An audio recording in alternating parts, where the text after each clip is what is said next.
Why was John the guy? What was it just, hey, this is our opportunity at a mainstream rub, and we definitely want to attach that to John? Because sometimes you guys would look to other talent, like The Miz, for example, who maybe isn't a main event character every week, but hey, man, this is going to connect and he's going to make it work. Why was John chosen here?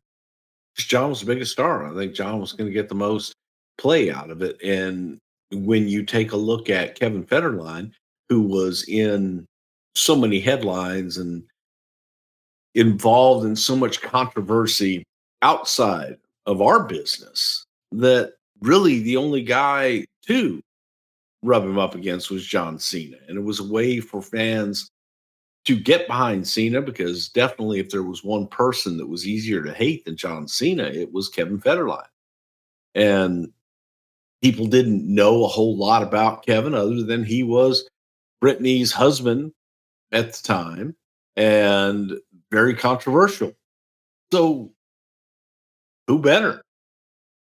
I don't know that anybody else on the entire roster matched up. And then you can go with the Michael Hayes philosophy of, do you think Britney would come to see Kevin Federline with John Cena? Then we could get Britney and I could ask her if she could sing a song, and that would be good for a pay-per-view. Did he really pitch Britney singing on pay-per-view? Yeah. He just assumed that she would travel with him and that we'd get Britney to do something. Not that, and I wouldn't be surprised, because I wasn't in the office all that much then anyway, but I certainly wouldn't be surprised if that wasn't the pitch as well. You know what I mean? That, well, then hey, we could, get Kevin Federline, and then, Britney may come, and it's in the door to use Britney. And Britney was the hottest thing going at the time. So wouldn't shock me if that was the pitch.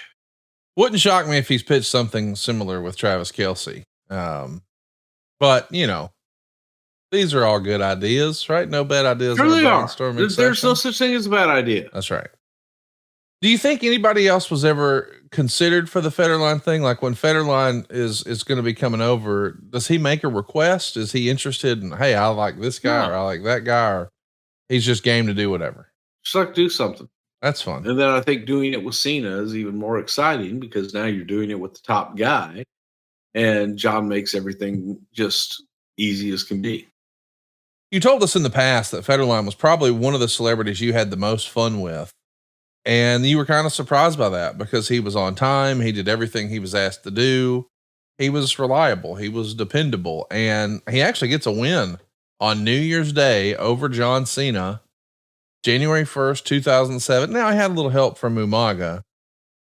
Was there ever any concern or question or debate about having a quote unquote celebrity pin your top star?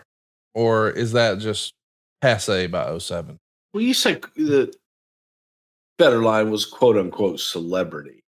That could be debated, but Federline was definitely known. Federline was married to a celebrity, and he was a quasi outside. Well, their relationship he could probably be listed as one of those influencers. There you go. Okay, well said. But what was the question? Was John apprehensive about? No, I just think, I know there's some old school thinking in wrestling sometimes, and you always protect your top star and blah, blah, blah.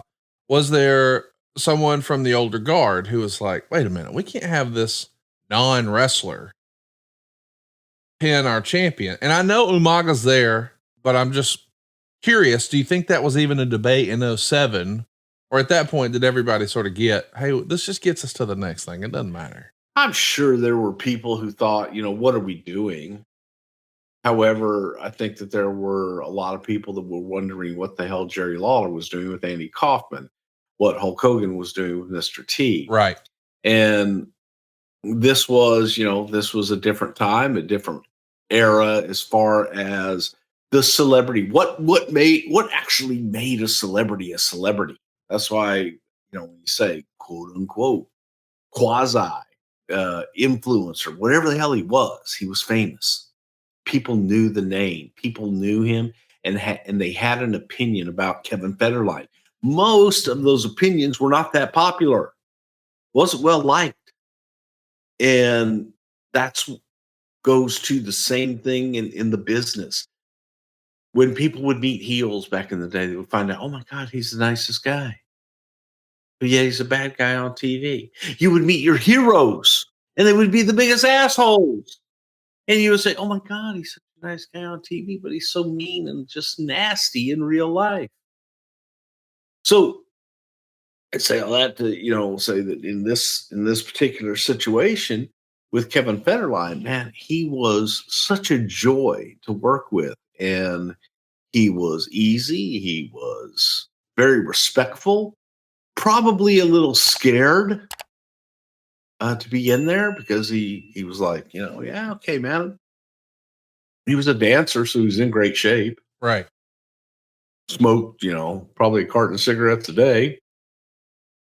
But he was not afraid of anything, not afraid of a thing, didn't turn anything down, talked it through, said, I don't know how to do that, but if you show me, I'll be able to figure it out.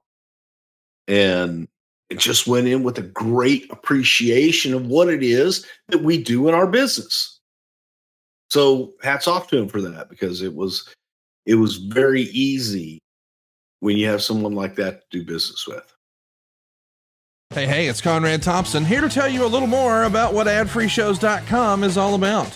Get early, ad-free access to more than a dozen of your favorite wrestling podcasts every single week, starting at just $9. That's less than 20 cents an episode each month. And yes, you can listen to them all directly through Apple Podcasts or your regular podcast apps. How easy is that? Ad-Free Shows also has thousands of hours worth of bonus content and docuseries like Title Chase, Eric Fires Back, Conversations with Conrad, and The Insiders.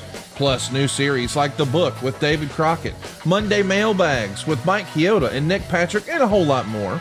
And you want to talk about early? You can't get any earlier than listening to the shows live. You can be a part of the live studio audience as we record the podcast. Plus, ride shotgun alongside your favorite childhood heroes for live watch-alongs, Q&As, and other interactive experiences every single month. Come on now, see for yourself what thousands of other wrestling fans from around the world have discovered, that adfreeshows.com is the best value in wrestling. Check it out today, and hey, when you do, the first week is completely free. adfreeshows.com.